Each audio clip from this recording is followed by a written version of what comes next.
A gente começa o business dessa semana falando de lucro bilionário.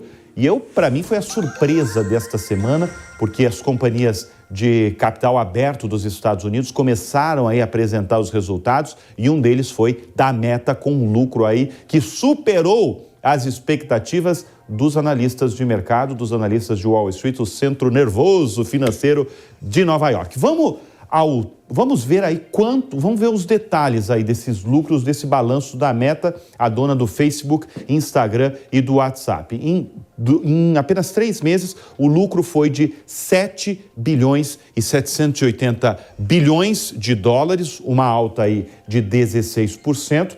Eu chamo a atenção aqui para o balanço do número de usuários ativos do Facebook, que aumentou 5%, foi para 2 bilhões e 60 milhões de usuários ativos. É muita gente no planeta usando as redes sociais do Mark Zuckerberg, seja o Facebook, seja o Instagram, seja o WhatsApp, agora seja o Threads, né, a nova rede social do Mark Zuckerberg. E ele deu a seguinte frase, que é a seguinte: nós continuamos a ver um forte engajamento em nossos aplicativos e temos o mais empolgante cronograma que vejo há algum tempo, com Llama 2, o Threads, o Reels e os novos produtos de inteligência artificial em andamento. Ele fez questão aí de falar que está envolvido com inteligência artificial. E imediatamente eu vou chamar meu convidado, vamos conversar agora com o fundador da plataforma Startse, o Júnior Bornelli. Júnior, sempre presente aqui no programa, um especialista aí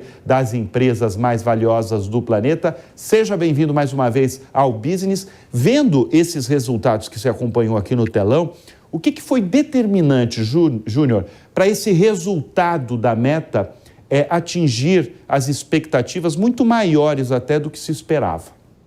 Olá, Bruno, todos que nos assistem. Bom, realmente a Meta superou as expectativas, principalmente por alguns aspectos importantes. Número 1 é que o mercado de publicidade, de anúncios online, voltou a crescer, e isso fez com que a Meta tivesse esse recorde de receita, conseguisse esses mais de 7 bilhões nesse último trimestre, como você disse.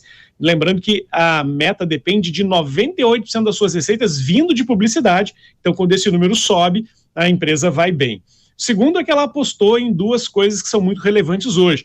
Ela disse que a aposta dela no metaverso já não é aquilo que se esperava, e ela focou de novo seus canhões para a inteligência artificial, e ela está tentando ocupar um espaço que está sendo deixado no mercado pelo Twitter, ao lançar ali a sua nova rede social baseada em texto. Então, esses elementos fizeram com que a Meta tivesse esse ganho expressivo pelo segundo trimestre seguido, mostrando que a empresa está de novo nos trilhos, voltando a ser aquela companhia que a gente conheceu antes da pandemia, né? É bom você falar antes da pandemia, porque o ano passado foi um ano horroroso aí para a Meta, né? A gente acompanhou aqui no Business aí uma sequência de prejuízos, negócios que não davam certo, bilhões de dólares gastos no metaverso, que também até agora não mostrou aí grandes resultados. Vamos falar do Threads, porque o Threads teve um destaque recente aqui no Business, teve um recorde aí de usuários. Como é que está o pós-barulho imenso do Threads? Como é que está a realidade hoje dessa nova rede social baseada em textos do Zuckerberg? O primeiro momento, né, do lançamento, todo mundo correu para lá para tentar entender como é que aquilo funcionava, mas hoje metade das pessoas que se inscreveu na plataforma realmente utiliza, ou seja, o engajamento ele ainda é muito baixo. Passado aquele primeiro momento, as pessoas não estão tendo tanto interesse pela plataforma. Mesmo assim, o potencial de geração de receita dela para a Meta é estimado em 8 bilhões de dólares nos próximos 12 meses. Então é muito dinheiro mesmo não tendo o resultado de engajamento ainda esperado. Agora, o Zuckerberg, eu até chamei a atenção para a frase que ele colocou no balanço. Ele, evidentemente, não é bobo nem nada, falou de inteligência artificial. Como é que está a inteligência artificial da Meta? O que é a inteligência artificial deles? Esse é um ponto interessante, Bruno, porque a Meta ela sabe que entrar nessa disputa por ChatGPT, Bard, ela não vai conseguir se dar bem nessa história porque os outros estão muito na frente. Então a inteligência artificial, né, que a Meta usa é uma inteligência artificial de suporte a outras aplicações. Por exemplo, durante muito tempo, os carros autônomos da Tesla utilizavam algoritmos de AI fornecidos pela Meta. E agora a Meta se juntou à Microsoft, uma parceria estratégica, para que produtos da Microsoft também se utilizem nos algoritmos de base da Meta para poder impulsionar seus produtos. Então, dificilmente a gente vai ver, num curtíssimo espaço de tempo, um chat GPT, vamos chamar assim, da Meta, né, do Facebook, mas a gente vai estar usando algum desses dispositivos em outros produtos e serviços que a gente consome por aí. Júnior, eu peço licença que eu vou apresentar o outro balanço e eu já chamo novamente você aqui no Business. Porque agora a gente vai falar do Google, porque o Google também teve um bom desempenho. A gente sempre está falando do segundo trimestre deste ano, né? O Google, vamos trazer os resultados aqui do Google no telão. O lucro foi de 12 bilhões e 300 milhões de dólares em 3 meses, gente. É muito dinheiro que entra no caixa da empresa, que a empresa ganhou mesmo. Uma alta aí de 14,8%. Em buscas com mais de 90% do mercado mundial, a receita do Google foi de 42 bilhões e 600 milhões de dólares, uma alta aí de 27,6%. E eu trouxe também uma frase do Sundar Pichai, o CEO da empresa, falando o seguinte: com 15 produtos que atendem 500 milhão de pessoas e 6 que atendem mais de 2 bilhões cada, nós temos oportunidades para entregar a nossa missão. Deixa eu chamar o Júnior Bornelli de novo, que eu fiquei empolgado aí com essa frase do Pichai, que o indiano Pichai, né? Porque ele fala primeiro que ele fala das redes sociais, da quantidade de usuários que o Google tem ali nas redes sociais deles, né? Você tá falando do YouTube, está falando do site de busca. Na verdade, nem é muito a rede social, né? É o site de busca ali, o google.com.br. Mas ele fala também sobre a missão do Google. Isso me chamou a atenção. Afinal, qual que é essa missão, Júnior?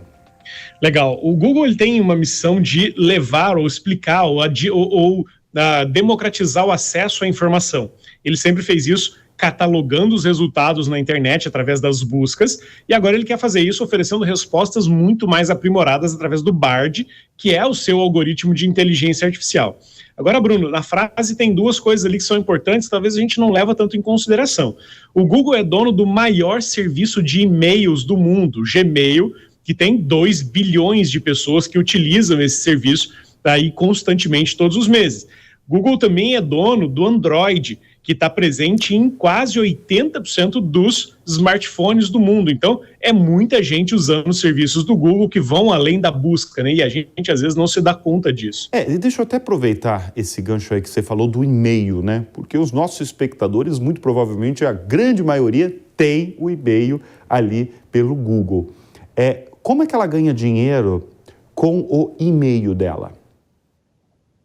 Legal. O e-mail do Google, ele serve de alguma maneira para também fazer anúncios. Você sabe que lá na tua caixa de e-mails chegam lá alguns anúncios, eles são classificados numa pastinha diferente, então é um caminho para anúncio. E segundo, é um caminho para que o Google tenha acesso aos nossos dados, que depois vão virar mecanismo ou subsídio para o serviço principal dele, que é o serviço de anúncios, né? Serviços de links patrocinados. Vale lembrar que o Google ainda tem 77% da sua receita vindo de anúncios, seja na plataforma de busca, seja no YouTube, que também pertence ao Google. Então, quanto mais pessoas utilizando, quanto mais dados transacionando ali nos e-mails, melhor o algoritmo do Google fica em entregar os anúncios para os clientes certos. E, de certa forma, esse lucro aí crescente do Google mostra também uma recuperação da economia global, né? Porque quando a gente viu os últimos balanços com prejuízo, tinha coincidia com uma desaceleração econômica, porque, como você bem falou, mais de 70%, aí 75% do lucro da empresa vem de anúncios publicitários, ou seja, vem de outras empresas que anunciam ali nesse ecossistema dessa gigante americana, né, do Google, né, Júnior? Correto. Então, o mercado ele está mais quente, as empresas estão voltando a anunciar mais ou investir mais em anúncios, em publicidade, e o resultado bom do Google vem também porque a sua divisão de nuvem, né, de armazenamento em nuvem, de cloud, também começou a dar resultados. No último trimestre anterior a esse agora, ela tinha dado lucro pela primeira vez, agora ela continua crescendo, continua entregando resultados, então são frentes em que o Google está se estruturando há algum tempo e começam a dar resultados agora, somados à recuperação global da economia, a coisa começa a funcionar e esses números expressivos aparecem nos resultados. Júnior, mais um minutinho aí, deixa eu apresentar uma outra empresa, porque eu já volto com você para comentar, porque eu vou falar agora da Microsoft, porque a Microsoft teve outro bom resultado que apresentou, outra empresa que apresentou. Vamos ver o lucro da Microsoft, 20 bilhões e 100 milhões de dólares, uma alta de 20%, é muita coisa realmente. Eu destaquei ali a área de computação em nuvem, que só a área de computação em nuvem, a receita, que é todo o dinheiro que entra na empresa com a venda de um produto, com a venda de um serviço, a receita foi de 30 bilhões e 300 milhões de dólares, também uma alta de 16%. Como eu falei, se a gente lembrar o ano passado, aqui mesmo no business, quando eu analisava os números das gigantes de tecnologia dos Estados Unidos, isso daqui não estava no verde não, isso daqui era vermelho, era prejuízo. As coisas realmente mudaram e elas estão... E semana que vem tem Apple, tem outras gigantes aí que vocês aqui, o pessoal do business vai acompanhar esses resultados.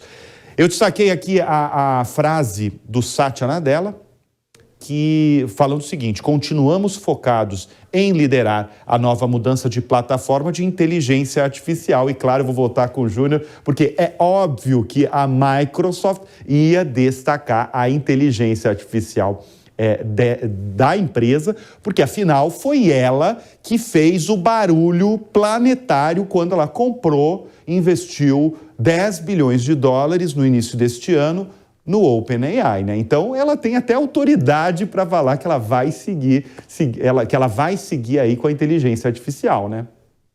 Dúvida, Bruno. A inteligência artificial virou o grande carro-chefe da Microsoft.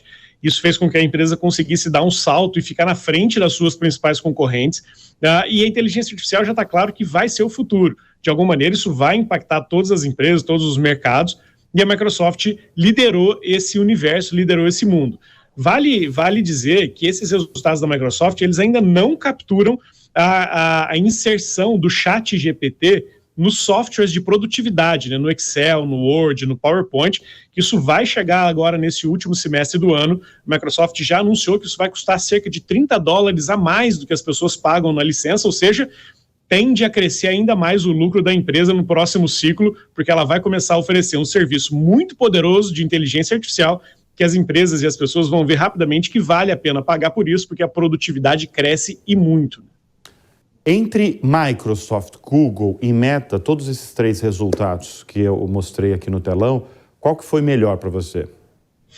Eu acho que quem se destaca muito nesse período é a Meta, porque ela conseguiu fazer uma virada impressionante. Muita gente não acreditava que isso pudesse acontecer.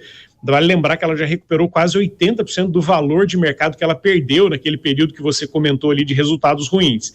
Porém, os analistas estão dizendo que este foi o melhor trimestre da Microsoft da história. Isso não é pouca coisa, né? Não é pouca Lembra coisa, que a empresa, liderada por Bill Gates, criou o Windows, criou o Office, mudou o mundo, tá no seu melhor momento, talvez, da história, fazendo o melhor semestre. Então, para mim, o grande destaque é a Microsoft, pelos movimentos que ela fez de inteligência artificial e por ter entregue o melhor trimestre da história.